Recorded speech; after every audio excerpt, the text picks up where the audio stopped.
spin photodiode, it operates in the reverse bias condition. So in reverse bias condition, what does happen in the sense that in avalanche photodiode, it is your p type is connected to the negative terminal, and n type is connected to the positive terminal of the battery. As the voltage increases, the battery voltage increases, this depletion region get expanded.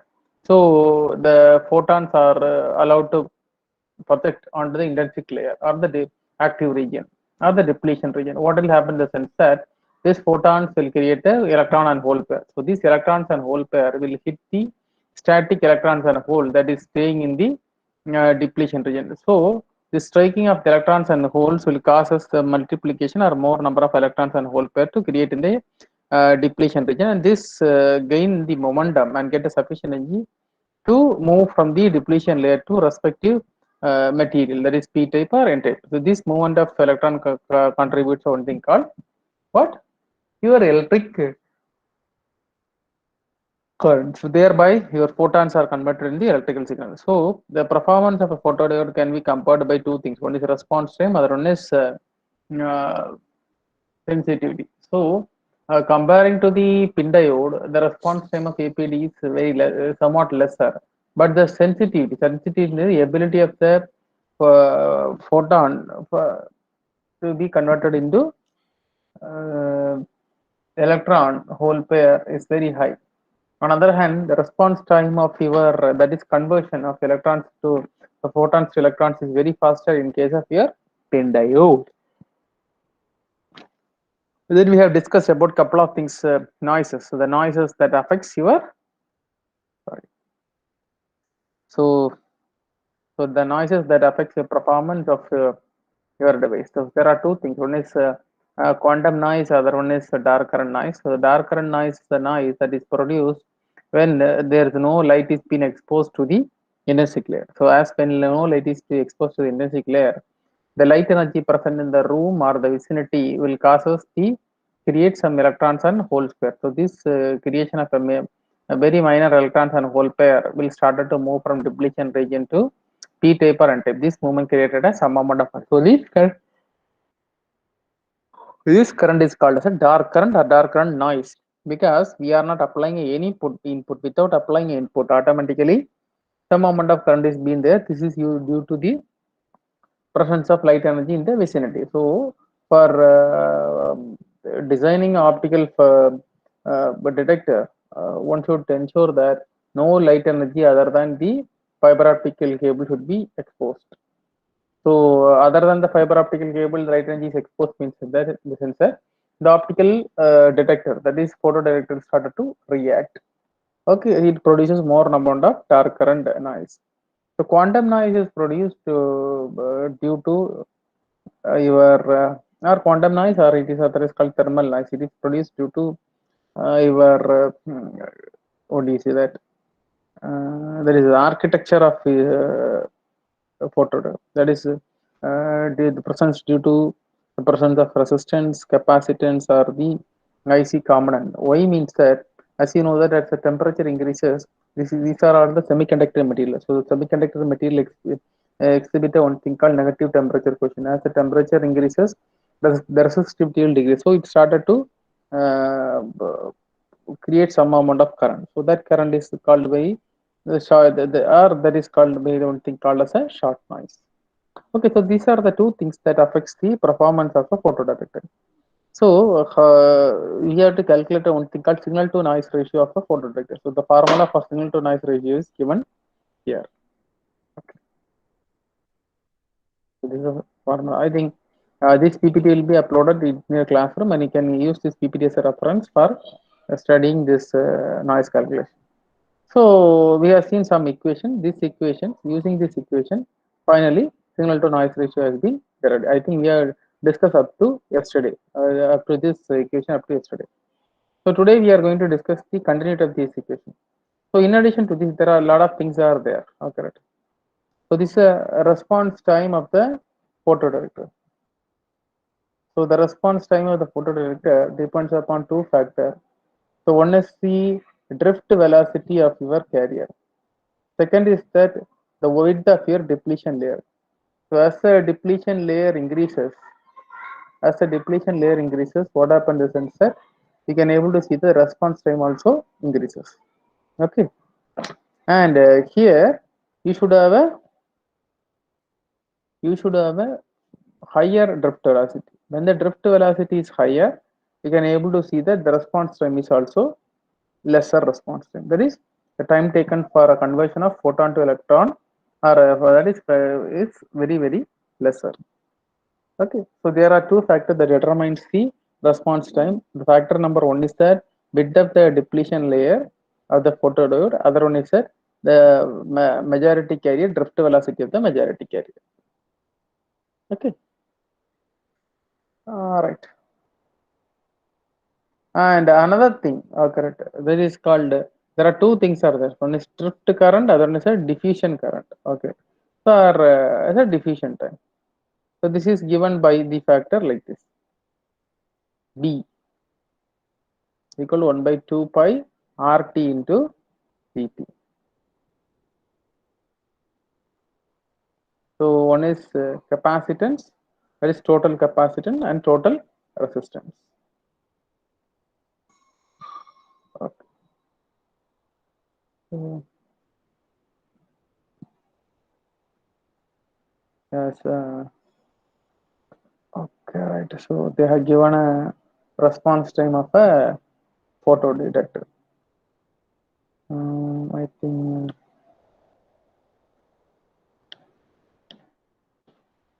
Okay.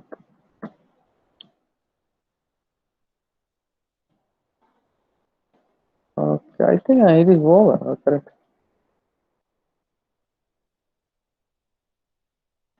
I think we have discussed this thing earlier. Okay. So what are the error sources in your system? Bit error rate.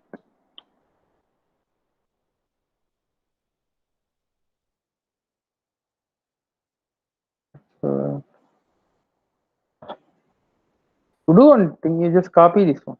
Correct. Because most of this diagram are self-explanatory. So as we discussed in our earlier discussion, there are possible error sources. Is that one is due to quantum noise, other one is due to your dark current. Correct. So I think.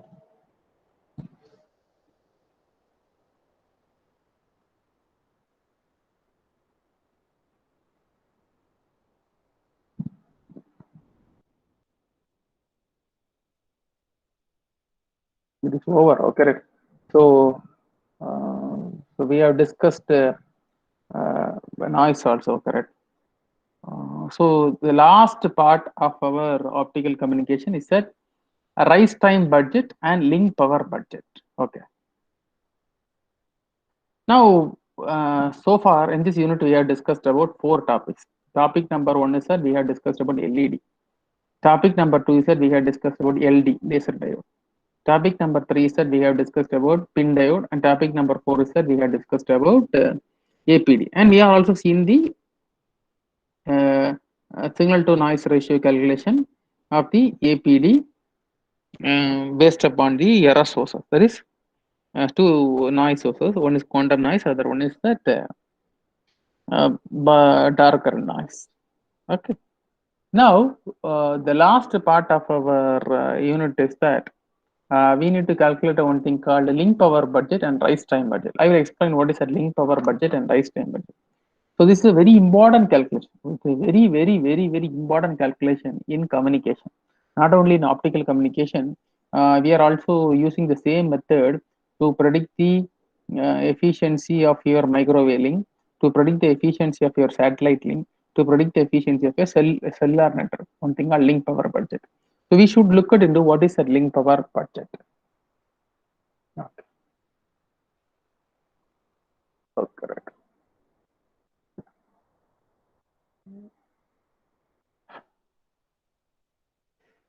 Okay, right. So which is a thing given that what is a link power budget. This is an overall diagram of a optical architecture. So you have a transmitter, you have a receiver. The transmitter you are using optical source. The optical source might be what? Your LED or laser, and at the receiver you are using what? The optical receiver. The optical receiver might be APD or pin diode, depends upon the response time or the sensitivity. You just choose the receiver. And between the optical transmitter and receiver, you'll have optical cables are running through. So these optical cables are joined by, okay, as you know that there's a no cable in the world that can have a length of 10 to 13 kilometer. I had just given an example. Suppose you are using a laser as optical source, you don't require a repeater for every 13 to 15 kilometers. So until 13 to 15 kilometer, what they are doing is that they are going to join multiple single mode or multi mode fibers. But practically speaking, what we are used for our commercial application is a single mode fibers. So why we are going for single mode fibers? Because single mode fiber have a they don't have a limitation called intermodal dispersion. So we are preferring. So these fibers, optical fibers, are joined by a something called mechanism called splicing. Or splicing is the mechanism to join the optical fibers. There are two methods are there. One is splicing, other one is connectorization. Splicing is the mechanism that is used to connect optical fiber permanently. That is for permanent connection. Connectorization is a mechanism for temporary mechanism. It's used to connect an optical fiber to another optical fiber. So you can able to see that there are possible lot of places where losses of signal will occur. What do you mean by signal? Optical signal will occur. So this calculation of losses is called by name called by link power budget model. That is optical power loss model is otherwise called link power budget model. So link power budget model is used to predict or accurately measure the losses occur in the entire medium, that is between the sender and the receiver, where the losses. So this is a typical diagram. So there are possibly losses occur during each splicing point and during each connectorization point, and connecting your fibers with the optical transmitter, connecting your fibers with the receiver. So these are the places where the which one will happen? The power loss will be happening. So to predict or to build a model to calculate the power loss between the sender and receiver is called by a name called link power budget. So here PT is the total uh, loss, power loss. So how you need to calculate a portion? That is power sent by the transmitter, power received at the receiver. Suppose you are transmitting a optical signal with 10 dB and you are receiving the signal at the receiver where the value is also 10 dB. So what is the loss? Loss is 0, 10 dB minus 10 dB. Suppose you are transmitting at a power at a rate of 10 dB, example, and at the receiver we are calculating the power is 8 dB. So what is the loss? 10 minus 2, 8 is 2 dB losses. So this is the formula to calculate the optical power. The total power equal to the power at the sender side minus power at the receiver at the receiver side. So which is equal to this one. MLC, M. What is M? Here M represent number of losses of the connectors. Oh, correct. So here LC in the sense that link. Okay. And N represents splices. So here LSP means that splices link. Okay. Right. LC means connector link. LSP means splicing link. Then alpha and L plus system origin. Okay, correct. So L represent your system losses. So system losses in the sense that due to the amount of heat energy or something else, thermal energy, some amount of losses will occur. Okay, that is called system losses. And alpha F, what is alpha? Is a propagation losses at the due to the propagation of light. That is called alpha. Yeah. So this losses in the fiber occurs, the propagation occurs due to absorption, due to the presence of high absorption coefficient. So almost for a perfect condition, the absorption coefficient should be 0. It means that whatever the light that is incident on the fiber should be entirely reflected back, and the core should be reflected back. So when it want to entirely reflected back, the absorption coefficient should be 0. but during the fiber manufacturing or fiber fabrication, one should ensure that the absorption coefficient is practically zero, but you can't able to achieve practically zero because there's some amount of oxides also present. So this oxide creates something called absorption. For example, your optical fiber is made up of what? SiO2. What is SiO2? Silicon dioxide. So if there's a excess amount of oxide present along with the silica, what will happen in the sense that the glass medium have a higher absorption. If the glass medium have a higher absorption coefficient, only little amount of light energy will be get reflected back and forth, and more of the light energy will be absorbed. So the alpha f represent the propagation constant. The propagation constant purely depends upon the absorption coefficient. So this is a formula to calculate the total optical power loss. So total optical power loss PT equal to, given by the formula, power at the center side and power received at the receiver side. So PS minus U. So this is again further expanded like this. M into LC, N into LC. What is M and N? M is a number of connectors, N is a number of splicing point, and L is the splicing point link, and LC is the connecting point link. Okay, and L is capital L is the system loss, and alpha F is called as what? Propagation constant. Okay, so this propagation purely depends upon what? Absorption coefficient. Okay, and there are some specification they have given. So this is a diagram that shows that what are the different link power budget for different kinds of cable. As you know that, as I explained in earlier lectures, there are three different categories of fibers are being used. So initially, when fiber optic communication was come into existence, what happened is that during that inception stage, they use the fibers with 800 to 900 nanometer. Then they have moved to 1300 nanometer. So currently we are using the fibers with the capability of 1500 nanometer. So this diagram discusses what is the power loss that is happened with respect to different uh, optical fibers operating at different wavelengths. And you can able to see that 1500 nanometer. Okay, have you noticed that thing? 1500 nanometer, it has a capability to carry, uh, 1000 mbps. Okay, and with with very good sensitive capability. And you can able to see that even 1300 nanometer cable can able to carry 200 mbps of data rate, but the sensitivity level when compared to 1500 nanometer is lesser. So which cable is the higher sensitivity? The cable that is operating in 1550 nanometer, that is made up of what?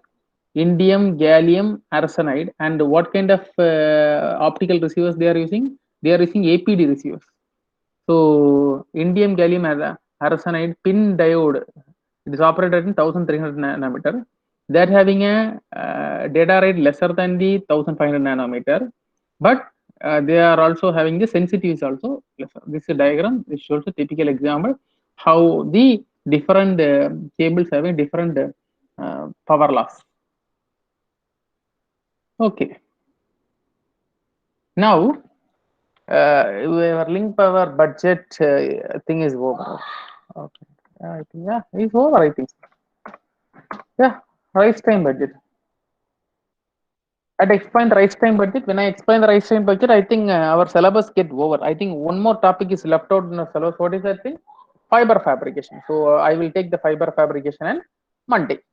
So Tuesday we will discuss few problems in your unit number 5. That is especially in APD and PD. Okay, already we have discussed the problems in LED. Okay, LED and laser diode. And by Tuesday we are going to discuss another set of problems in APD and PD. And Monday we are going to take the fiber fabrication. Okay. So the last part of our syllabus is called rise time budget. What is a rise time budget? Yeah, rise time budget. It is used to discuss one thing called dispersion in fiber. Okay. Now we have to spend some little amount of time. Okay. What do you mean by dispersion? What do you mean by dispersion in fiber? What is dispersion in fiber? What is dispersion?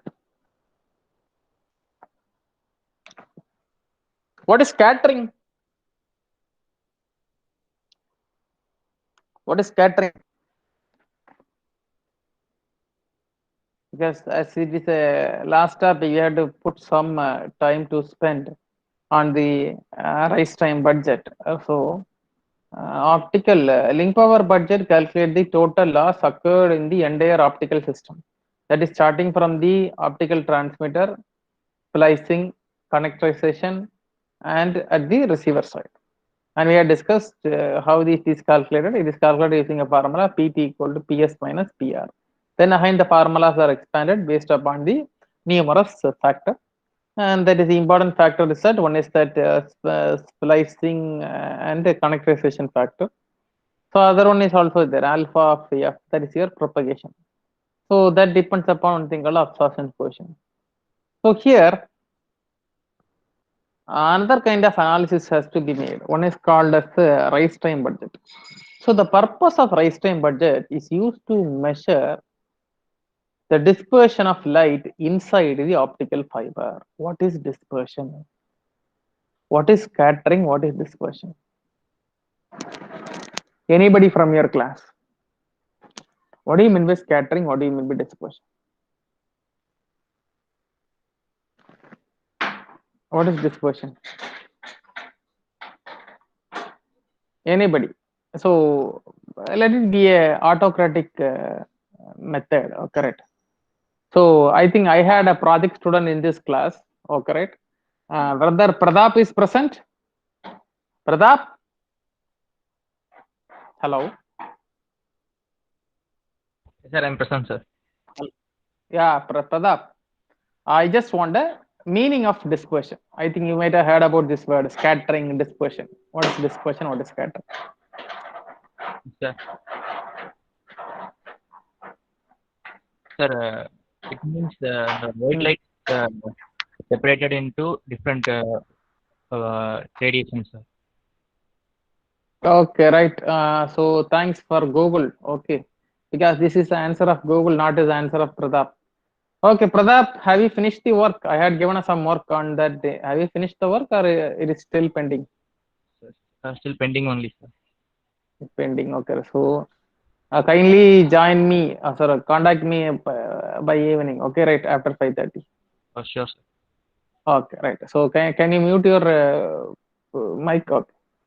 So very simple meaning of dispersion. Okay, very simple meaning. It is understandable by every common man. Dispersion means spreading of your light rays.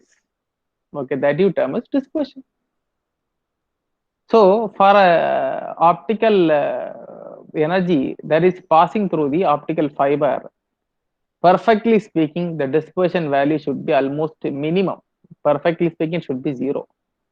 When your light started to disperse, what will happen in the sense that the light will lose the energy. It can't able to reach the distance inside the fibers because the light energy started to lose its energy because the light energy started to spread in different path.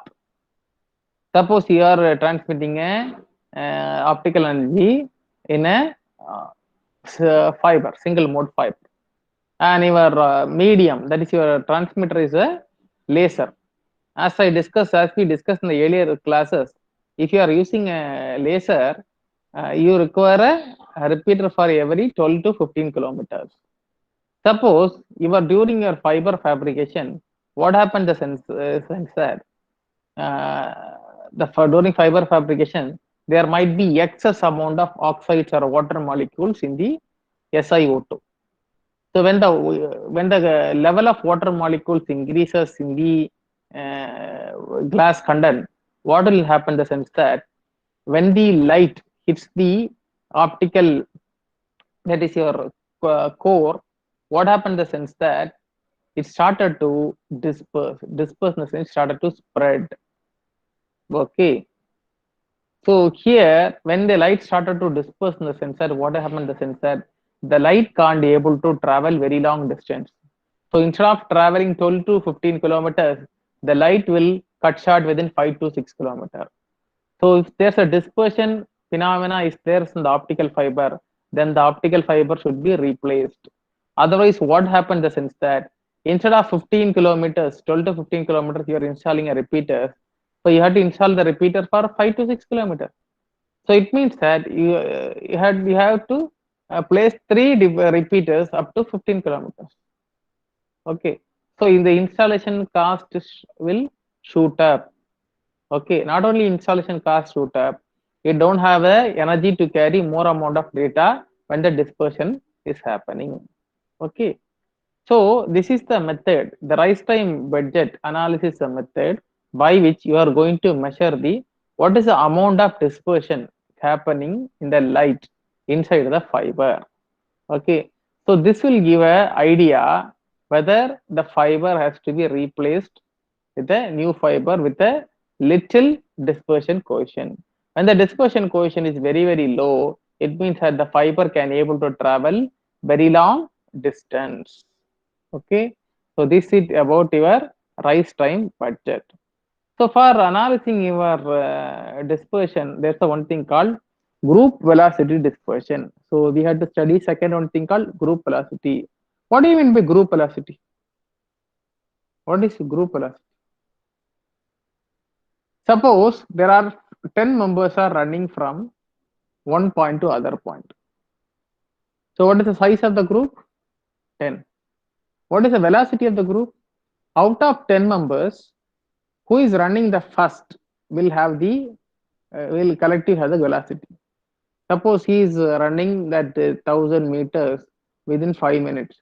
So what is the velocity of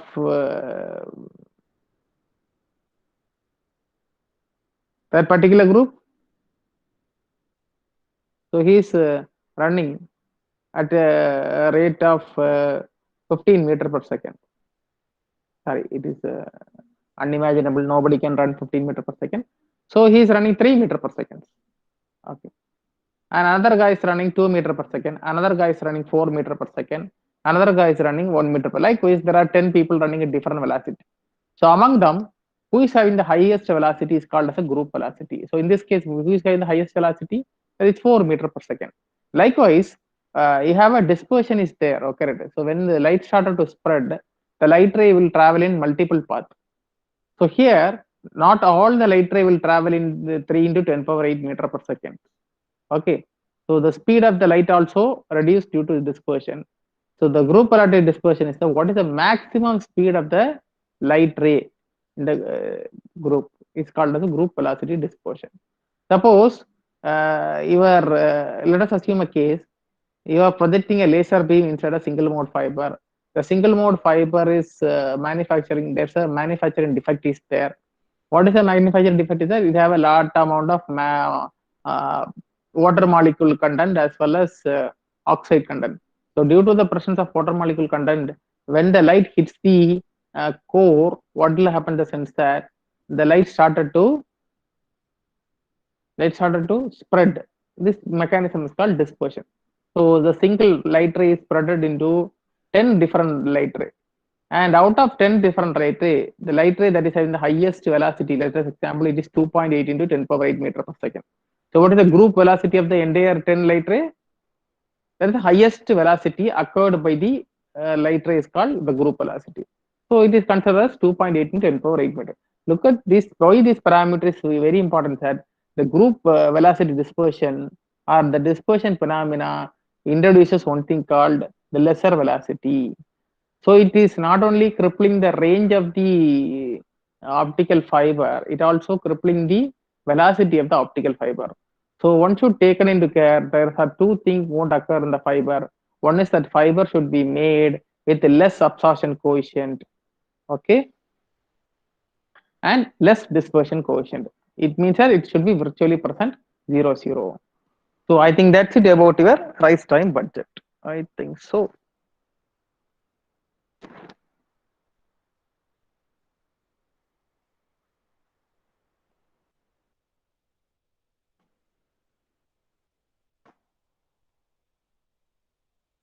Correct, I think.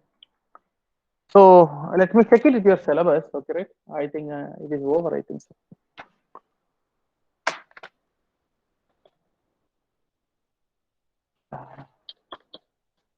If are not there in your syllabus, link power budget, right time budget. These are the some equation rated at the right time budget. Okay. So let me check it with the syllabus.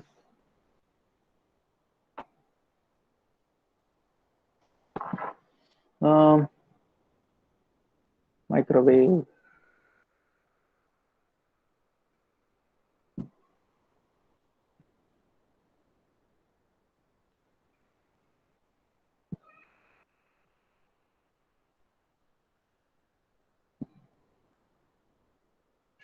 So I think we have finished up to this one. Link power budget and right time budget. So I can do one thing. I will upload the couple of material that we have discussed throughout this unit number 4 and 5. Then I will discuss. I will upload the fiber optic communication. This book, okay, Gerard Heiser book. That is in the soft copy format. I am going to upload these 3 materials. Okay. So I think that's it about your class, and we have finished everything. And we have only one more topic left out, that is fiber fabrication. So the fiber fabrication we will discuss on Monday. Okay. On Tuesday we are going to discuss few problems from your laser diode. So not laser diode, from your pin and avalanche photodiode. So that's it about your today's class. Okay. Yeah, I can stop sharing.